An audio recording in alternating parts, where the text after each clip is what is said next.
وعدہ انا نحن نزلنا الذکر و انا لہو لحافظون کے ان کی اصلاح کا کوئی انتظام نہ کیا، جبکہ وہ اس امر پر بظاہر ایمان لاتا ہے کہ خدا تعالیٰ نے آیت استخلاف میں وعدہ کیا تھا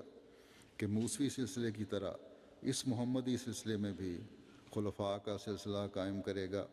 مگر اس نے معاذ اللہ اس وعدے کو پورا نہیں کیا، اور اس وقت کوئی خلیفہ اس امت میں نہیں، اور نہ صرف یہاں تک ہی بلکہ اس بات سے بھی انکار کرنا پڑے گا کہ قرآن شریف نے جو آن حضرت صلی اللہ علیہ وسلم کو مثیل موسیٰ قرار دیا ہے یہ بھی صحیح نہیں ہے، معاذ اللہ، کیونکہ اس سلسلے کی عدم مشابہت اور مماثلت کے لیے ضروری تھا کہ اس 14ویں صدی پر اسی امت میں سے ایک مسیح پیدا ہوتا، اسی طرح پر جیسے موسوی سلسلے میں 14ویں صدی پر ایک مسیح آیا،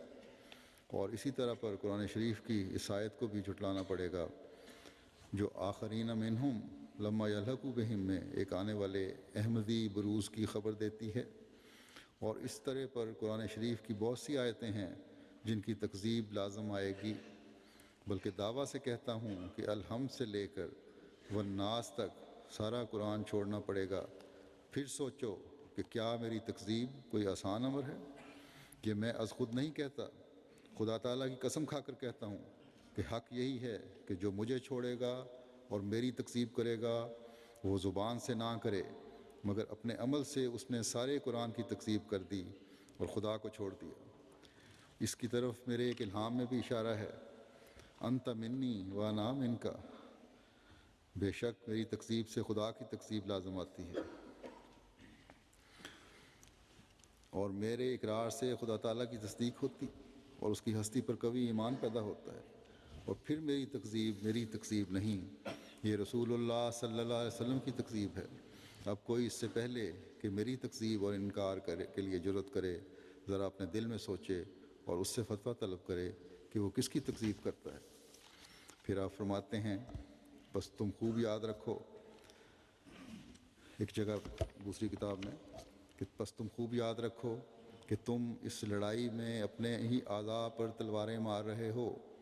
سو تم ناحق آگ میں ہاتھ مت ڈالو، ایسا نہ ہو کہ وہ آگ بھڑکے اور تمہارے ہاتھ کو بھسم کر ڈالے۔ یقیناً سمجھو کہ اگر یہ کام انسان کا ہوتا تو بتیرے اس کے نابود کرنے والے پیدا ہو جاتے، اور نیز یہ اس اپنی عمر تک بھی ہرگز نہ پہنچتا۔ کیا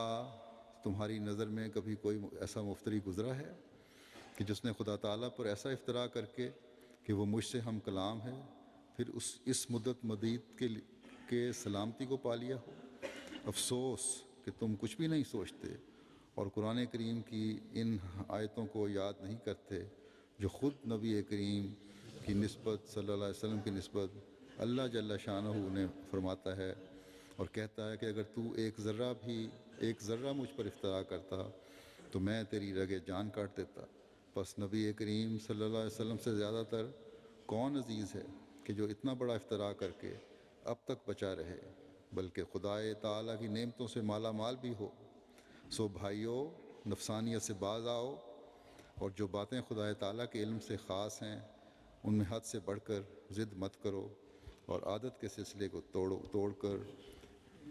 اور ایک نئے انسان بن کر تقویٰ کی راہوں میں قدم رکھو تا تم پر رحم ہو اور خدا تعالیٰ تمہارے گناہوں کو بخشتے ہوئے۔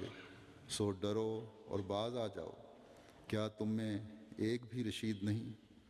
وَإِن لَّمْ تَنْتَهُوا فَسَوْفَ يَأْتِي اللَّهُ بِنُصْرَةٍ مِّنْ عِندِهِ وَيَنصُرُ عَبْدَهُ وَيُمَزِّقُ أَعْدَاءَهُ وَلَا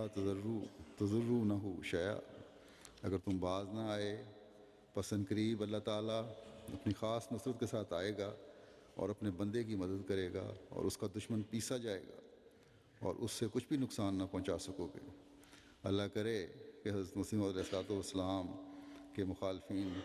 کو کچھ عقل آئے اور اس پیغام کو سمجھنے والے ہوں۔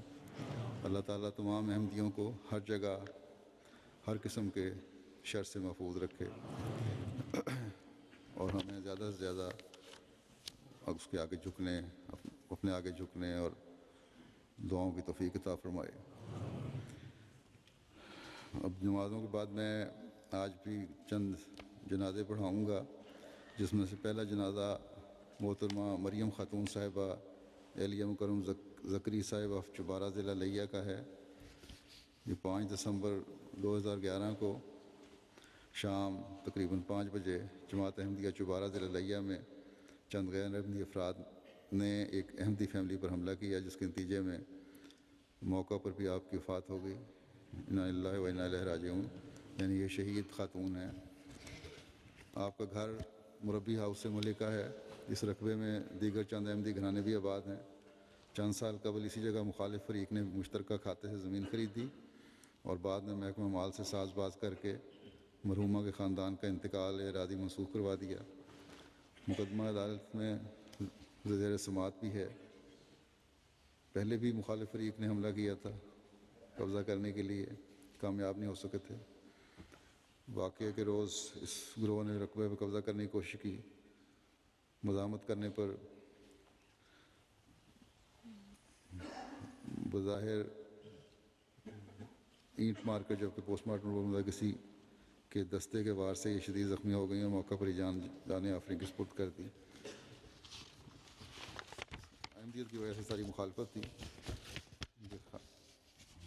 ان کے خاوند کی 2 بہنیں بھی زخمی ہوئی ہیں، لیکن ان کی حالت اب تسلی بخش ہے۔ مرحومہ کی عمر 25-26 سال تھی۔ یہ پورا خاندان پیشے کے لحاظ سے ذمہ دار ہے۔ ان کے خسر 1992 میں جب یہ رقبہ خریدا تو اس میں سے احمدیہ مسجد کے قریب واقع ایک کنال کا پلاٹ جماعت کو پیش کیا، جس پر اب مربی ہاؤس تعمیر ہو چکا ہے۔ مخالف فریق کافی عرصے سے اس پر قبضہ کرنے کی کوشش کر رہے تھے اور ہائی کورٹ تک یہ مقدمہ گیا ہوا تھا۔